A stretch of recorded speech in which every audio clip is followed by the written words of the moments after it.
in this module, we're going to talk about the basics of image formation in light microscopes. And so to do this, I'm going to sort of draw for you what we call a ray diagram, a light pathway that the light travels and it interacts with the specimen and the lenses and also our eye. So I'm going to draw this and hopefully show you how the image is formed in your eye. All right, so what I'm going to do is start with a line. And so this line is just meant to represent the optical plane. So this is just a line that's going to go from our specimen all the way to the eye. And so what we're going to do is start with the specimen. And so in these ray diagrams, we actually represent the specimen with these arrows, right? So the focal point is at the tip of the arrow, and we'll see here in a second, but the length of this arrow actually tells us about whether this image is magnified, demagnified, so forth. So we start with this, and then behind the specimen in this optical path is going to be the objective lens. So I'll draw it here. And these are just simple sketches. It's not meant to be anything super specific, but we have the objective lens. All right. So light from the specimen is going to travel to the objective. So it's going to deconverge from the specimen to the objective lens. So these are just meant to be rays of light from the specimen to the objective lens. What the objective lens does is focus the light from the specimen to a particular point. And so what it's going to do is, I'm going to sort of draw it to give me a help here, but it's going to focus it to this point here. And so I'm going to draw the rays as straight as possible, converging on that point. So those rays travel from the objective lens to this point here and form an image. And so this is what we call a real intermediate image. And again, the arrow is representing the image of that specimen. All right, next, the light is going to travel to the eyepiece. And so I'm going to draw the eyepiece as this part here. So this is our eyepiece, and sometimes we call that the ocular. Right. So from this intermediate plane, the light again deconverges to the eyepiece.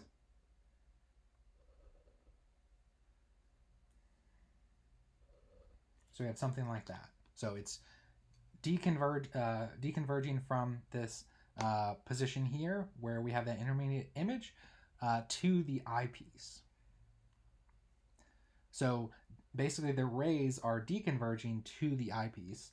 And what happens beyond that is we have our eye back here. So this is our eye. So we are in fact part of the optical pathway when we talk about these light microscopes. And so what happens is that light from the eyepiece is basically converged and starts to converge in the eye. So we take this light and it starts to converge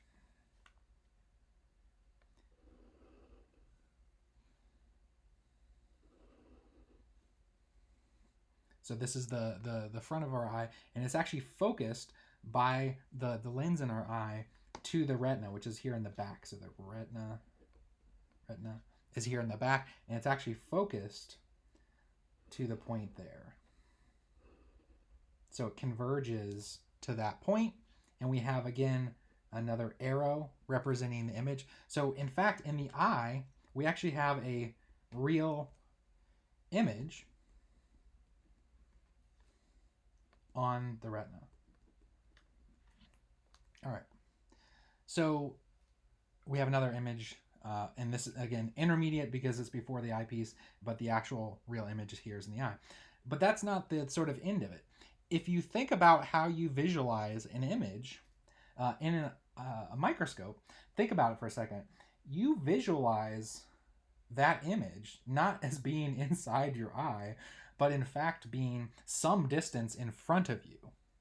And so this is where we develop the concept of a virtual image.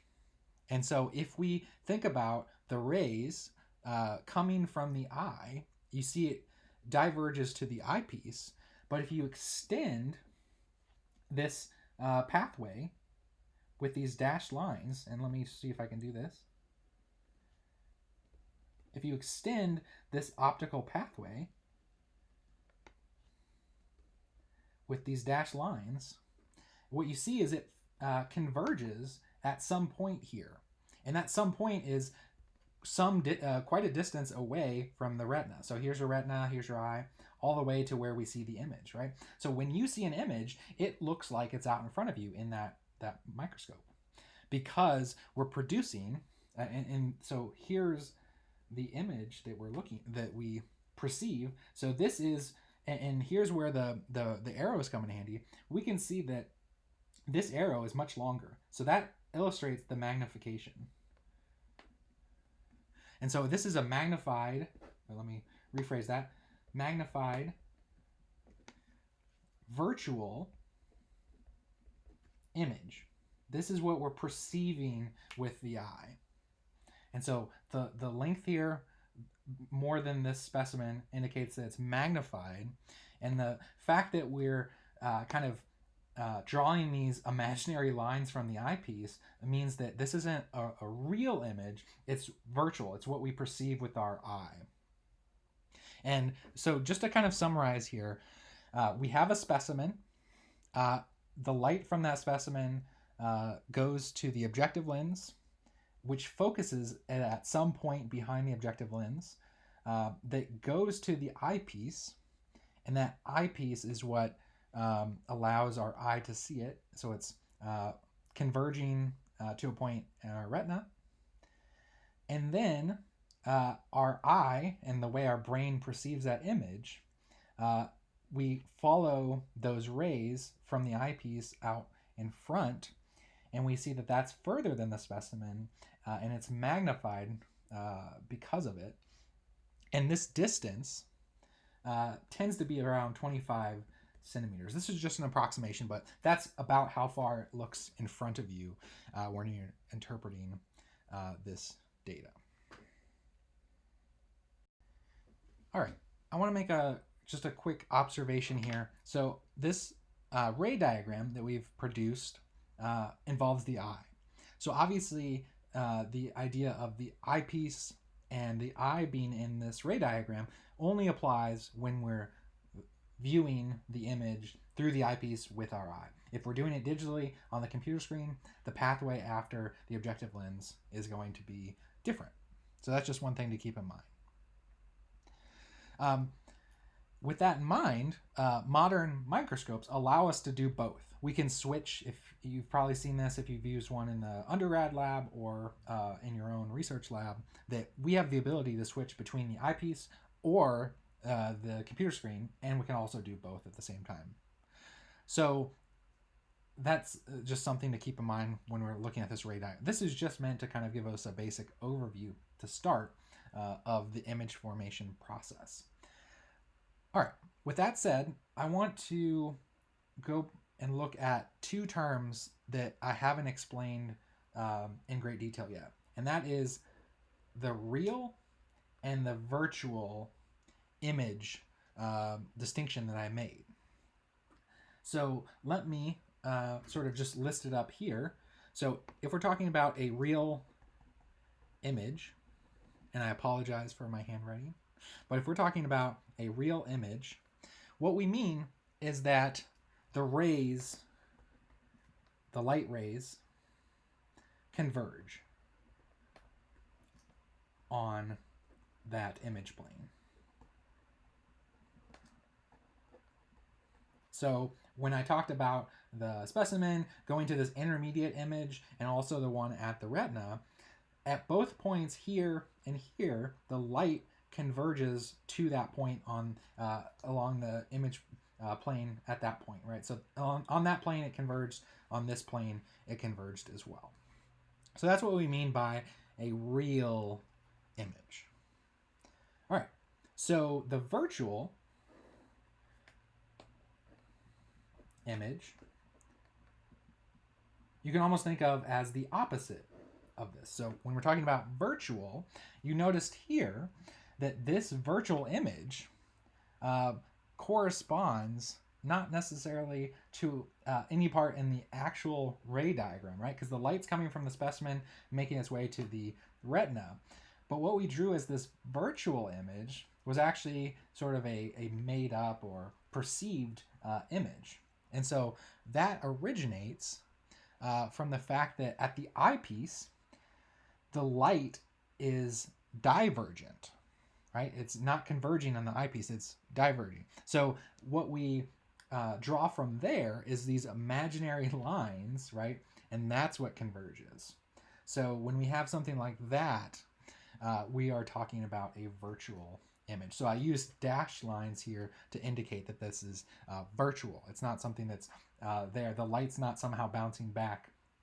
It's just the way that our brain perceives that image.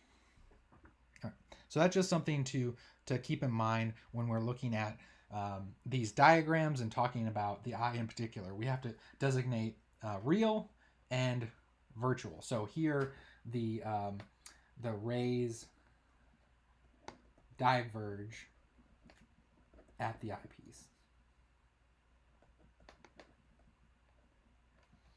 but they virtually extend and converge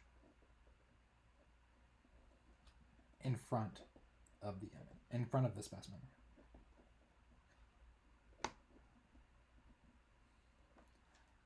Okay. So real, virtual, it's useful to have that distinction.